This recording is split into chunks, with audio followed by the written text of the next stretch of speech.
I am so eager to speak with you today about this subject, prison reform. It's something I'm very passionate about, and I can feel some of you about to click off. Please don't. I'm sure you have your mind made up, as I did. I'm sure you think, yeah, some things could be improved about our justice system, but it's not that bad, and after all, they're just criminals. But if you give me a few minutes here, I think that you are going to be absolutely shocked. We are supposedly in the land of the free, and yet we have one of the most corrupt, backwards, and harmful prison systems of any first world country. It's the one time I want to give that credit to the Judeo-Christian values that everyone says our country was founded off of, because when it comes to our justice system, yeah, that's pretty darn accurate. It's a system of wrath and retribution. It is not about healing for the victim, nor is it about rehabilitation for the one who did the crime. And I want to explain this to you. I want to show you where it went awry. I want to show you examples of how we can do better, and I want to highlight a very important charity that we can support. Of course, like always in these episodes of Giving Beyond Belief, we will tie it into a biblical critique. The reason I do this is not just to dog on religion. It is because so many, and I know this because I was one in the Christian community, think that our thoughts and prayers are enough, think that our tithes and offerings are doing more than they are, think that this God has it all under control. But this God doesn't exist, and even if you believe that he did, I'm going to show you verses today that show you that fairness and justice are last on his priority list. So there's 4 ways that you can make a difference. I've come up with a fun little acronym. It's PAID, P-A-D-E. You can participate. That looks like watching this. The longer that you watch, if you click another video afterwards, if you engage in the comments, if you like it, if you share it, if you participate in this content, you help it reach more people. You also help it raise more ad revenue. I then donate that ad revenue to the cause that we're covering for today. I do this once a month. By the way, I know many of you are asking how last month went because we set a pretty hefty goal. I'm going to cover that at the end. But you guys have been unbelievable. I'll say that for now. So P is for participate. A is for advocate. Use your voice to push for policy changes. Contact lawmakers. Challenge unjust narratives. D is for donate. On each of these episodes off to the right, you'll see a donate button. I'm very careful with the charities that we choose to support, and today we are supporting EJI, the Equal Justice Initiative. I can't wait to tell you about what they're doing. In our previous episodes, we've done Doctors Without Borders, RAIN, St. Jude's, and Action Against Hunger. And so far, we've raised over $17,000 for these 4 charities, and the numbers are still going up. And the E is for educate. Learn for yourself. That way you can help spread awareness. If you do just one of these 4 things, you will be truly making a difference. And I feel honored to have an audience and a platform where I can help expose you to the issues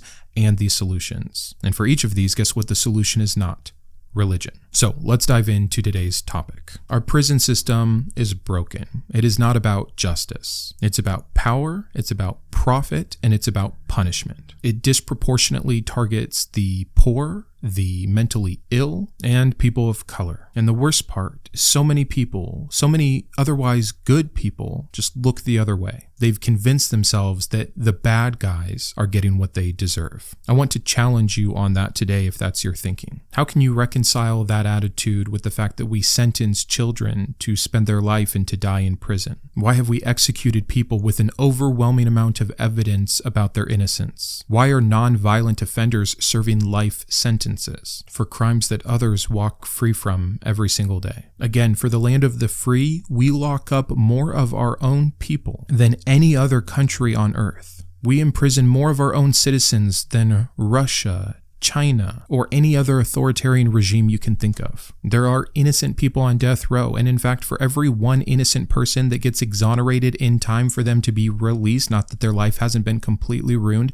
there are 9 others that will be executed by the state before their innocence can be proven. And I'm going to take a little extra time here because, again, I know that the initial thought is, why should I care that much, even if there's some injustice? Don't you know there's still other issues? And of course there are, and I've highlighted some of those issues, and I'll continue to highlight others. But if this channel is supposed to promote critical thinking and free thought and deconstructing ideas that were embedded into us via indoctrination and based off bad dogma, not data, then we have to talk about prison reform. Over 3,300 people have been exonerated since 1989. That's just the ones that have actually made it through the system, who had enough people looking into their cases to care about and the finances to do so. Imagine how many tens of thousands are wasting their life in a cell for something they didn't do. And that's just the innocent part of it. It's not like everyone who's there should be there for the length that they are or in the conditions that they are. We are literally one of the only countries that imprisons children for life without parole. You think we're so advanced, you think we're so moral, you think we're so progressive or forward thinking? Think again. And there's racial and economic disparities. Some people don't like to think about this, or they think that there's other causes here. And yes, we should look at all of the motivators, all of the data that helps highlight the issues in these communities. But there's some facts we can't ignore, like 1 in 3 black men will be incarcerated, compared to 1 in 17 white men. And it is not because of more crime. It is because of policing bias, sentencing disparities, and economic inequality. Even if you don't like looking at the racial aspect of it,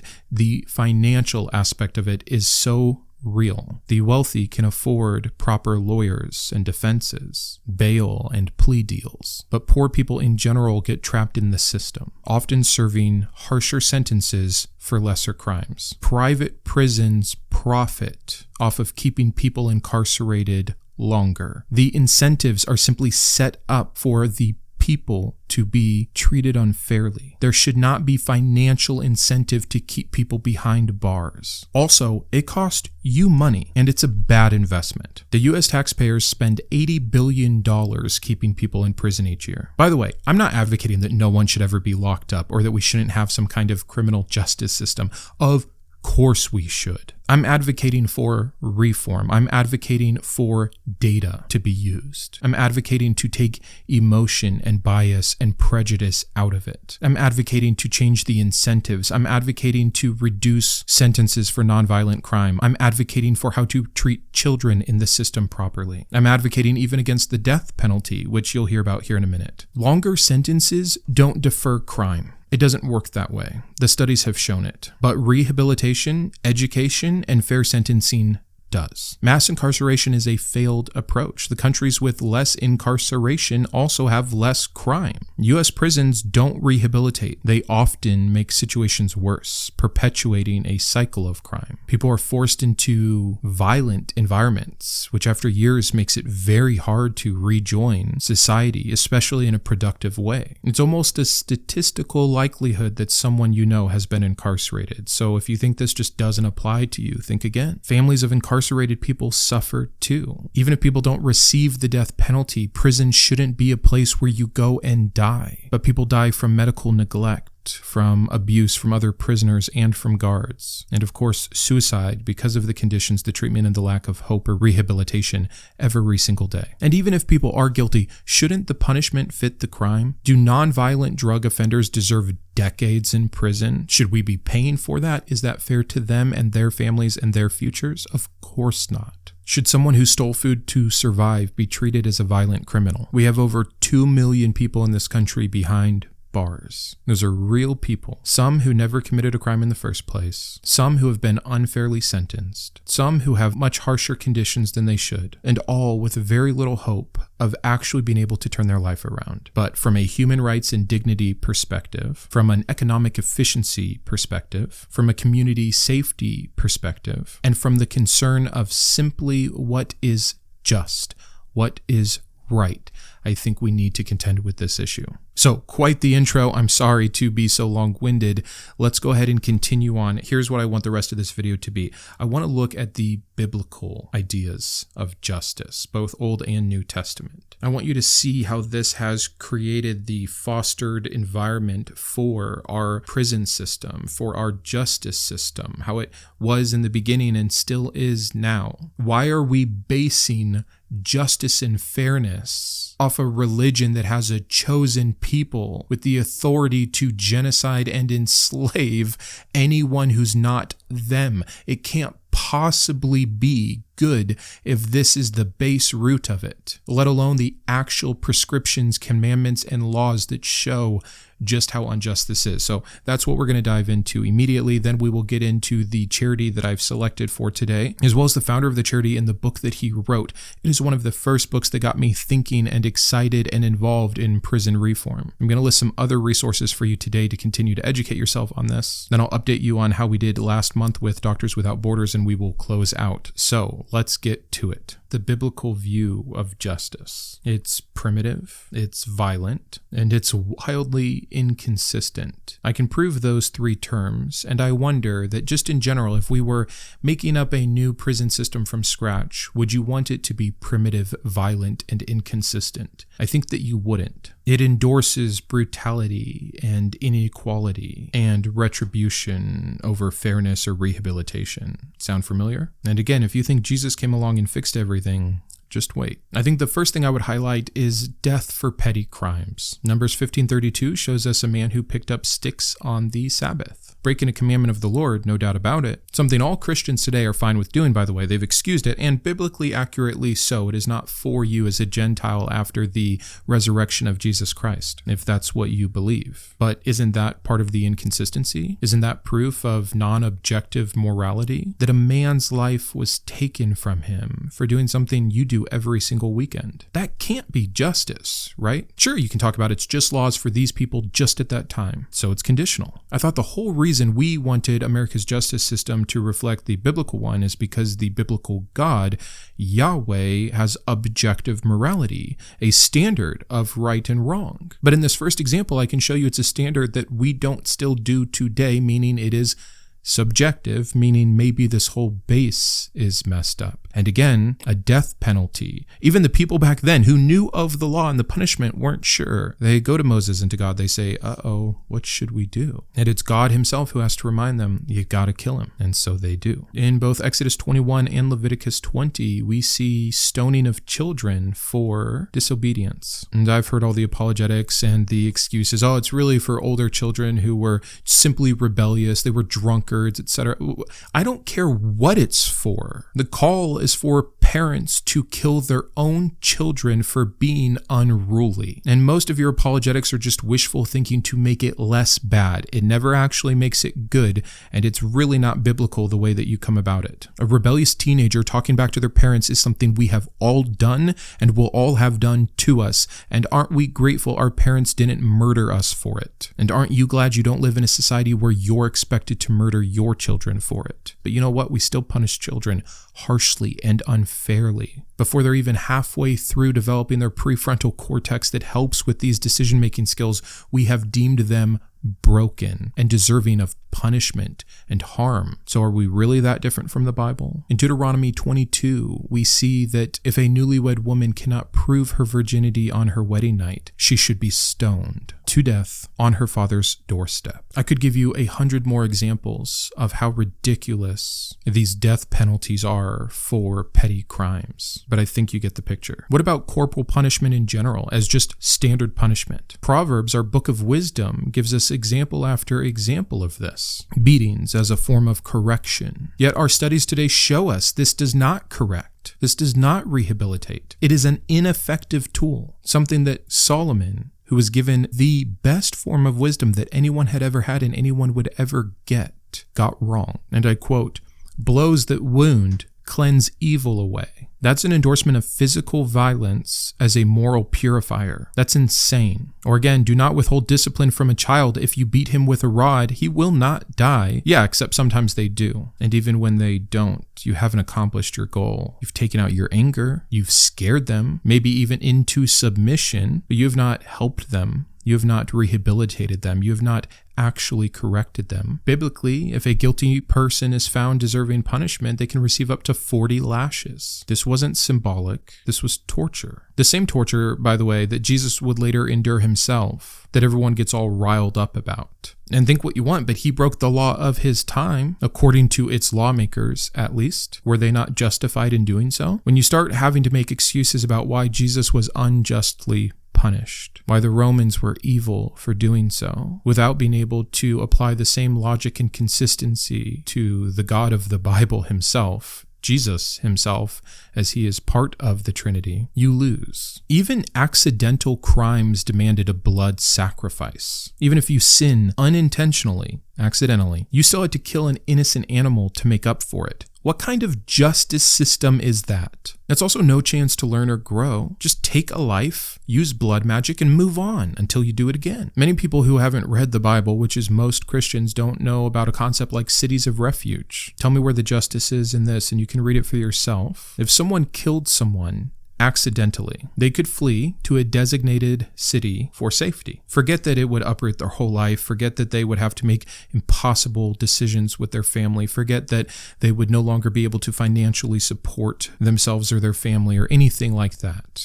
It's already horrendous. But if they ever left that city of refuge, they were fair game for revenge killings. No trials, no evidence, just blood for blood vengeance. Because that's what made sense to the people at the time. And if you believe that the Bible is the Word of God, that's what made sense to your God. Do I even need to get into slavery and unjust punishment that revolves around that? It's part of the law system. It's spelled out in Leviticus 25:44 through 46, where you may buy your property from the people that are property, as long as it's a nation around you. And then they're yours for life. They are called property in that verse, the same as a couch or a cow, and they're to be handed down to your children as inheritance. But don't worry, the Israelites took care of themselves. You could only have indentured servitude, where you kept someone for 6 or 7 years. Oh, except if they get married or have kids. Then you get to keep that wife and those children as slaves for life. And if that husband wants to keep his marriage or his children, he can say he loves his master and enter into voluntary slavehood for the rest of his life. That also means, by the way, from your God, biblically speaking,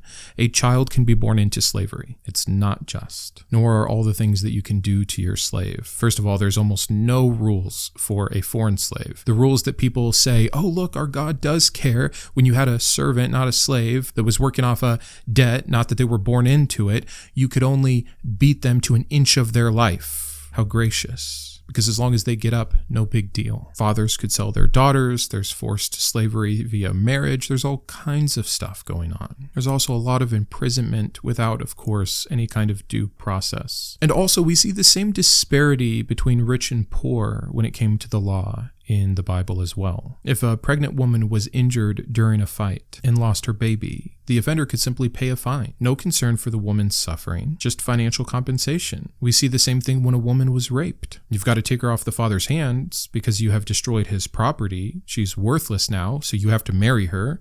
And you have to pay the father 50 shekels, paying your way out of a crime. Interesting. And of course, the poor and the enslaved had no such privilege. What about cruel or unusual punishments? You know, like rape is punishment. That was David's punishment. His 8 wives were raped on a rooftop for all of Israel to see because God demanded that what David did in secret, he would have done to David in the light. Justice.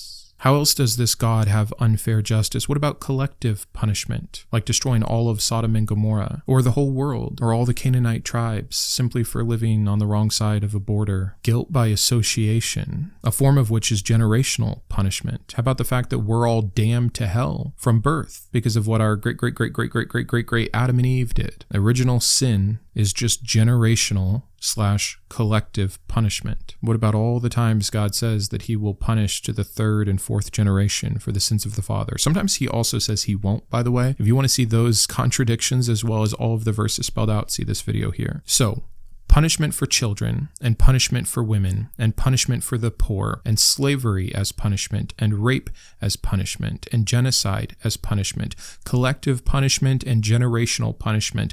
This is what is spelled out, not by evil men doing things they shouldn't have done that God disapproved of, but by holy men doing what God told them to do, commanded them to do, and prescribed for them to do, and laid out in the law is what is righteous. What is good. So yeah, I don't think God is going to help with our prison reform, no matter how many thoughts and prayers you send up. But did it get all better when Jesus came around? It did not. Jesus supported stoning children for cursing their parents. When the Pharisees questioned him about it, did he say, no, we shouldn't be doing this. You have it wrong. I bring with me a new morality, a higher way. No, he chastised them for not keeping it harsh enough. Jesus replied, and why do you break the command of God for the sake of your tradition? For God said, honor your father and mother, and anyone who curses their father or mother is to be put to death. But you say that if anyone declares that what might have been used to help their father or mother is devoted to God, they are not to honor their father or mother with it. Thus you nullify the word of God for the sake of your tradition. You can argue with me that he didn't flat out say continue this, but he did not reject or condemn it. He quoted it and reaffirmed it. And by the way, here's a hilarious little thought experiment. If you are going to disagree with me about the context of that verse, and you're going to say that somehow you will pull out of thin air Jesus was actually showing sarcastically that he was against this practice, then he was against the practice that he and his father instilled in the first place. Make that make sense. Make it not be hypocrisy. Make it not be subjective morality. Jesus preached an awful lot about hell, or even if you think that it was always just Gehenna, that he was never alluding to anything eternal, that he was talking about being destroyed or annihilated. At best, you have the death penalty, probably involving some degree of torture, if not eternal torture, depending on, again, your interpretation of the text of Jesus' words that no Christians can agree on. The law should be clear. Crystal clear, by the way. That's how you avoid the bias and the injustice that can come from it. Jesus purposely speaking in parables or being vague makes him a terrible model of justice. At least the Old Testament just had people be killed and be done with it. Though horrific, it was at least that. Jesus expands on that. He makes it worse. Show me exactly where Jesus actually overturns an Old Testament law. Because I have verses to the contrary. I have Matthew 5:17-18 that says, I have not come to abolish the law or the prophets. I have not come to abolish them, but to fulfill them. And I have Luke 16:17 that says, it is easier for heaven and earth to disappear than for the least stroke of a pen to drop out of the law. And there's others as well. There's plenty more New Testament examples. We can get into Paul and how he instructs things to be done. We can look at what Jesus accepted and condoned in his day. We can look at the omission of any of them correcting slavery or the rape punishments or anything like that. And it becomes obvious that Old to New Testament, this is a book or collection of books that should not have any place in our justice system. And yet the 10 Commandments, Old Testament, I didn't pick it, they did, are supposedly at the heart of our justice system. They want them in the courtrooms. They want them in the public schools. The first 4 that are essentially blasphemy laws. A couple others in there that are moral laws that shouldn't be criminalized. They got a couple right that every other society in all of time has gotten right, like don't steal and don't murder. And if you need more proof about the Bible's corruption when it comes to the law or God's hypocrisy when it comes to objective morality, see this video here. 200 verses worth of proof. But I digress. You get the point. The Bible's justice is based on revenge, cruelty, and inequality. It promotes death over rehabilitation, slavery over freedom, and punishment over reform. The New Testament does not correct this. It just adds eternal punishment. So again, let's not count on this God nor this religion to fix things or lead the way for us morally. Instead, let's lean on some of these amazing organizations. Today we're focusing specifically on EJI, the Equal Justice Initiative, but there's so many others that are worth noting, specifically the Innocence Project, the Vera Institute of Justice, and the Sentencing Project. It was very hard for me to choose, but I went with EJI, and you'll see why here in a minute. So, first I want you to know it was founded by Bryan Stevenson, who wrote a book called Just Mercy back in 2014 that exposes the failures of the justice system here in America. There's also a film with Michael B. Jordan and Jamie Foxx in it. You should check that out. And I want to tell you a little bit about this book, and in so doing, you'll see the call for the reform in the first place. Then we'll get into specifically how their program works. And if you donate today, just say so down below. You don't have to say how much if you don't want. And at the end of the month, I'll randomly select 3 people that donated and send you each a copy of this book. So donate now. Every dollar matters. But the key themes you'll find in the book are this: the racial injustice in the legal system, the issue with the death penalty and harsh punishments in general, the power of mercy and redemption. It's this contrast right here that made me want to pick it over the others. Christians will be the first to tell you that it's all about love and mercy and compassion, while they hold up this broken system of retribution, violence, and punishment. But there's real people in the world who have been so affected, like Brian, who was a lawyer who worked on a case where he saw firsthand the inequality, and you'll see that in the book as well, that he refused to participate and he wanted to make a difference and go another way. He promotes mercy as a moral and societal necessity, arguing that compassion and understanding are essential for true justice.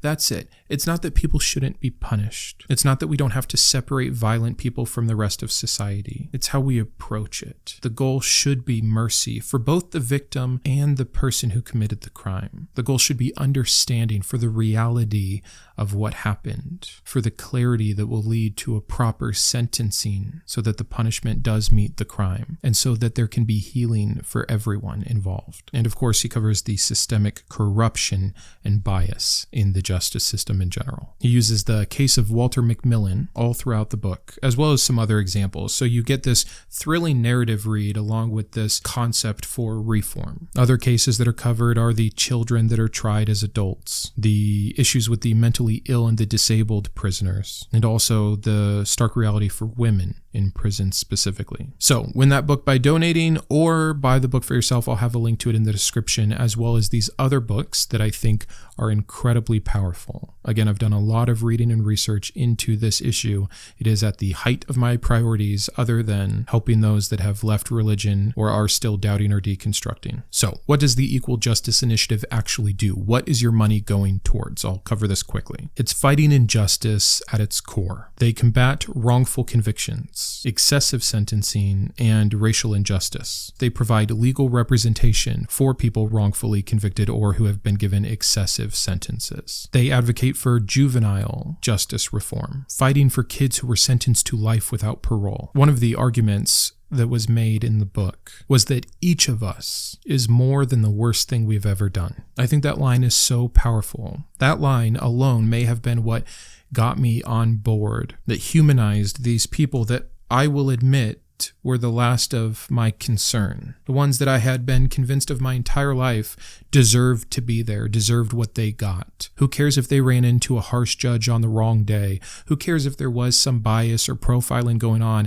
At the end of the day, they were still guilty. It was stupid. It was immature. It was an attitude that I was indoctrinated with, not just from religion, but from society. We are all taking part in this. I've since changed my attitude on it by being educated, by critically thinking, by looking at the data, not the dogma of this situation. And again, it's why I'm passionate and excited to share it with you. But back to the list. So again, advocating for the juvenile reform. They are working to end the death penalty, particularly in cases involving racial bias, but in general. And some of you who might have agreed with everything I've said so far are still holding on to that. That's something you believe in. And I want to challenge you on that quickly with a few bullet points. Number one is that innocent people have been and will continue to be executed. Killing someone makes it impossible to right the wrong of a wrongful imprisonment. Since 1973, we can prove that 1 out of every 8 people sentenced to death was wrongly convicted. That's insane. It's racially based would be my second bullet point. A black person is far more likely to receive the death penalty than a white person. In fact, they're 3 times more likely to receive the death penalty if they kill a white person than if they kill another person of color. In some states, like Louisiana, it is as high as the stat that a black person is 11 times more likely to get the death penalty than a white person. For the same crime, they're 11 times more likely to be executed. Did you know the US is one of the only democracies that still has a death penalty? Over 70% of the world has abolished this penalty. That includes all of Western Europe, Canada, Australia, and most of South America. So we remain in the company of countries like China, Iran, Saudi Arabia, and North Korea. Not exactly the kind of company I think we should be mimicking ourselves after. Next, it does not deter crime. This is one of the main arguments that people give. We need it. It will make criminals afraid, and thus it will reduce crime. No, it doesn't work that way. In fact, it's the opposite. States without the death penalty consistently have lower murder rates than those that still use it. It's an ineffective tool, period. Of course, it's the most religious states that still have it. The South, in general, carries out 80% of the executions in the US. They also have the highest murder rate in the country. By the way, if you need selfish reasons to care, it's more costly to kill someone than it is to keep them in prison, even for life. Those costs are because of the legal processes involved in killing someone, the fees, the appeals, the trial cost, it all adds up, and it is more expensive to kill someone than to keep someone. As an example, there's only been 13 executions in California since 1978, and yet it cost $4 billion to the Californian taxpayer. Money that could go to actually helping rehabilitate and reform, the goal of a justice system, unless it's not a justice system, unless it's a revenge system, a punishment system. It's cruel and unusual punishment. It is very hard to humanely kill someone. We thought we reached the height of it with the lethal injection, but a 2022 study showed that 7% of those who had been lethally injected had a botched lethal injection and thus suffered horrendously, dying in agony. The US has also executed juveniles, the mentally ill, and people with intellectual disabilities, which the Supreme Court only just recently began to limit. Let me give you one more. It's rooted in Old Testament religious justice, an eye for an eye. The very kind of thing that if you disagreed with all the verses I said earlier because you thought there was some New Testament context that made everything about peace, love, forgiveness, and grace, our system is still based off of. Again, make it make sense. The hypocrisy, the inconsistency, it's absurd. Okay, sorry. That was all just to talk about the death penalty, which is one of the things EJI is trying to eradicate. And now hopefully you can see why. But they also do more. They support prisoners facing inhumane conditions, as well as the abuse that goes on inside the prisons, and they educate the public. We need organizations like this that are standing up for truly the most voiceless among us. People that have been essentially thrown away. People that don't have the same rights that we still have. People that are in an actual form of slavery upheld by the Constitution. We'll have to talk about that on another day. But again, these people are used for profit under the guise of justice. The whole system is broken. The whole thinking about the whole system is broken. And there's still so much more than I listed today. There's so many examples. I could have pulled on your heartstrings and told you about this child or this woman or this man and the true horror that has happened in their life because of our justice system. And if you want some of those examples, again, read some of the books that I listed. But I would just encourage you to see this as an opportunity to test your critical thinking, to test your philosophical consistency, to being open to changing your mind if it needed to be changed. Of course, I'm not saying I'm the only one who has this figured out, but I believe in this strongly, and I know how many people still view it, and I know that it's wrong. I know that it's harmful. I'm not setting a goal for this particular video. Let's just see how much good we can do over the next month together, because we already have been. So let's get into that really quick and we'll close out. My last video was on Doctors Without Borders, and I set a pretty hefty goal on that one. The first time that I did it, I wanted to push you guys and see what was capable. I set a goal of $5,000 to be raised in the first month. Now, technically at the time of recording this, we still have 12 hours left. And as of right now, you are at $4,433 out of the $5,000 goal. That's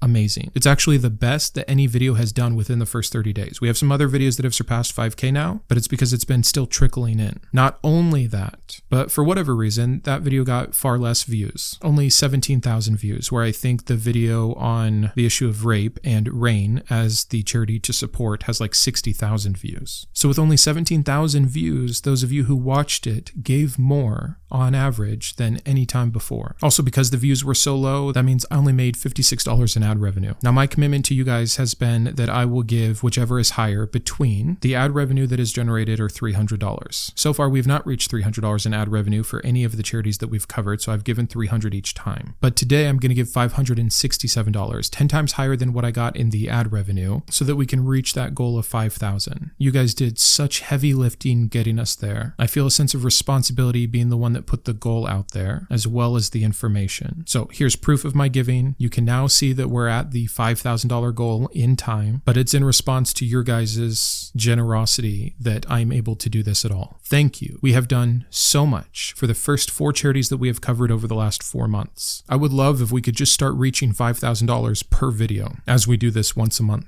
I'm hoping that there becomes a collection of you that used to tithe and now you're looking for a place for your money to go. Let me do the research for you. Let me vet these charities. Let me explain the causes and the good that they can do and the need for them and why religion fails. And then once a month you can click a button and make a difference, or again, help in any of the other ways that I've covered. I am so appreciative of our community and knowing that we are really doing, even in our small way, something that actually makes a difference and improves the life of someone else on this planet. Thank you again. I feel privileged. I'll see you Thursday with a new Thinking Thursday episode. And until then, keep thinking. I wanted to personally thank my top tiers of support: my Iconoclast, Alexander, Ann, Boris, Eric, GVI, Jimmy, Joe, Kitboga, Matthew, Perry, and Shawn. My Humanist heroes: James, Jarrod, Kristi, Matthew, and Thronus. My Atheist advocates: Caleb, David, Drew, Jeff, Jeffrey, Julie, Malcom, Paul, Sparky, and Thomas, as well as all of my secular scholar patrons. If you believe in the mission of this channel or you just enjoy its content, please consider joining these fine people.